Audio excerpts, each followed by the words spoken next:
ये जो नृत्य होते हैं उल्टा स्त्री के व्यक्ति की सूझबूझ खत्म कर देते हैं। इसीलिए विवाह शादी में लाते हैं, अगले की सूझबूझ खत्म हो फिर धर धर पैसे उस पर बरसाते हैं। सूझबूझ खत्म होती है तभी बरसाते हैं ना, बुद्धू बनते हैं। एक बार पुरानी बात है, हमारे गुरुजी थे पंजाब में, एक भक्तानी थी, बड़ी भक्त थी, उसका लड़के की शादी थी, हम भी थे भी। तो माँ ने कहा बेटा गौशाला में 5 लाख रुपए देने हैं, बन रही है। बेटा कहता पागल हो तुम, बेवकूफ हो, हमें क्या हुआ तुमको, हमें खराब करने 5 लाख जानवरों के लिए नहीं दिए। संयोगवश 1.5-2 महीने बाद ही शादी थी। जब शादी थी चलो बारात निकली, उसने लाई वो नाचने वाली, बड़ी पुरानी बात है, कोई 40 साल पुरानी। उस समय तो 1 लाख रुपए भी बड़ा होता था। लड़के ने निकाले 5 लाख कोरे कोरे नोट, ऐसे वो नाचने वाली के ऊपर डाले। अब क्या होता है, माँ उठ करके बारात में से, चलती हुई बारात से निकल के आके स्वामी जी के पास बैठ गई मंदिर में, मैं नहीं जाऊंगी। लड़के ने पहले भेजा, अपने बाप को भेजा, मामा को भेजा, चाचा, उन्होंने कहा मैं जाऊंगी नहीं, जाओ तुम शादी करके आओ। मैंने कहा गौशाला में 5 लाख दे, तो इसको तकलीफ हो गई, बेकार।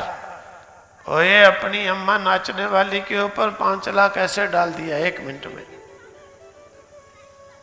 अब उसको पता तो था नहीं कि अंधा हो गया है, क्योंकि उल्टा स्त्री पहले तो अगले को अंधा बनाती है,